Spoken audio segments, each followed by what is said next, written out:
Este fato ocorreu em junho de 1999, mas precisamente no dia 21, às 21 horas. Eu, o meu tio e os meus 3 irmãos fomos acampar para pescar em uma noite de lua cheia, porém muito fria. Nós morávamos em Santa Catarina, e apesar da lua cheia ser uma boa lua para pescar, não tivemos sorte naquela noite. Mas algo a mais ocorreu, o que nos deixou muito intrigados. O local era uma represa e não havia barco algum à nossa volta, e muito menos por perto. O meu tio foi o primeiro a lançar a isca na represa, seguido por mim e pelos meus 3 irmãos. Bem, nem sinal dos peixes comerem as nossas iscas. Mas todas as vezes que retirávamos a isca da água, ela retornava suja de sangue. Em um primeiro momento, começamos a pensar na hipótese dos peixes estarem sendo machucados com a fina ponta dos anzóis.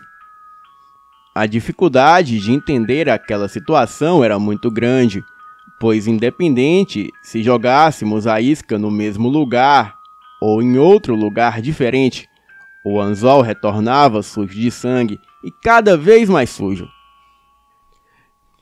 E o pior é que não sentíamos as varinhas de pesca balançarem.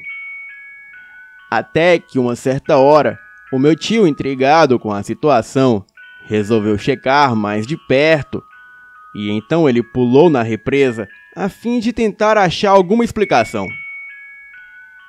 Ele mergulhou por diversas vezes e quando saiu da água estava com o corpo todo coberto por sangue.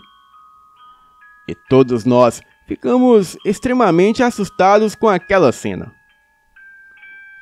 Então, lançamos um balde com uma linha para recolher um pouco da água da represa, pois já suspeitávamos de que a água estivesse com esse tom avermelhado devido à poluição, ou até mesmo devido a algum produto químico de uma possível empresa. Mas quando puxamos o balde com uma certa quantidade de água, nós o iluminamos com uma lanterna e então verificamos que a água estava limpa e translúcida com a forma natural. E nesse instante, o meu irmão observa na represa algo estranho que boiava sobre a água. De longe, parecia um saco de lixo, e devido à escuridão não conseguimos ter noção do que era, e a nossa lanterna não chegava naquela distância. Então resolvemos colocar o carro mais próximo da represa, pois com a luz dos faróis conseguíamos ver o que era aquela coisa estranha que estava flutuando sobre a água. Colocamos o carro com os faróis na direção do objeto e acendemos o farol alto. E para nossa surpresa, todas as vezes que acendíamos os faróis, aquele objeto sumia.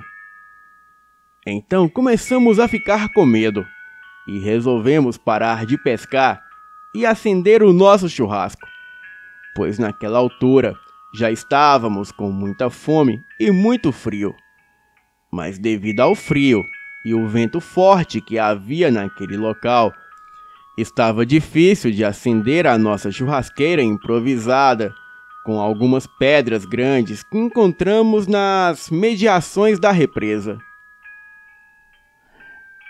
E como estava praticamente impossível de acender a churrasqueira e não tínhamos levado álcool, o meu tio resolveu tirar um pouco do combustível do carro. Colocamos a mangueira no tanque de combustível do carro e o meu tio deu uma chupada bem forte e abaixou a mangueira dentro de uma garrafa, dessas garrafas PET de 2 litros. E quando foi tampar a garrafa, pois já tinha o suficiente para fazermos fogo, ele olhou para a garrafa e ao invés de gasolina dentro da garrafa, tinha 1,5 litro de puro sangue. Daí em diante, o medo tomou conta de nós e fomos arrumar as nossas coisas com muita pressa para irmos embora dali. Arrumamos tudo, entramos no carro e quando meu tio foi dar a partida, o carro não pegava. Começamos a imaginar que o carro estava com seu tanque tomado por sangue. A pescaria naquela altura já estava parecendo uma noite de terror. E o pior, com a lua cheia. E após alguns minutos de desespero e sem nenhum sentido, os faróis do carro se apagaram. O meu tio se aproxima novamente do carro para dar a partida, mas no momento em que o meu tio se aproxima do carro, ele liga sozinho. E nesse instante, uma criatura horrenda pula no capô do carro. Não conseguíamos identificar se era uma pessoa ou um bicho. A criatura soltava um grito agudo e arranhava o capô do carro. Escutamos também fortes bater de asas, como se fossem pássaros, porém pássaros enormes. E aquela situação foram minutos de puro terror. Então saímos e começamos a correr para longe daquele local, até voltarmos até uma estradinha que dava acesso ao local. Mas quando olhamos para trás, na direção do carro, vimos uma silhueta negra de um enorme pássaro com asas enormes pairando sobre o capô do carro. A criatura era negra e tinha grandes olhos vermelhos, que pareciam fogo que se acendiam na escuridão. Corremos dali sem olhar para trás novamente e, enfim, chegamos na rodovia. E nesse instante, um carro da polícia passava por perto e aproveitamos para relatar os fatos para o policial. E foi quando ele disse que aquela região era um local extremamente mal assombrado e que poucas pessoas frequentavam aquele local desde que um bicho estranho atacou uma família inteira que morava em uma casa perto daquela região e assim matando a todos. O policial perguntou se queríamos que ele fosse com nós até o local para pegar o nosso carro, mas dissemos que não. Afinal, também percebemos o medo estampado na cara daquele policial. Ele então nos ofereceu carona até em casa, e assim fomos. No outro dia, voltamos até o local com um grupo de amigos e familiares para pegar o carro. O carro estava todo arranhado, principalmente no capô.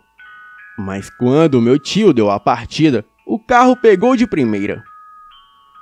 Bem, não preciso nem dizer que nunca mais voltamos ali. E até hoje eu não faço ideia que criatura era aquela e o porquê dos eventos sobrenaturais que ocorreram durante a pescaria.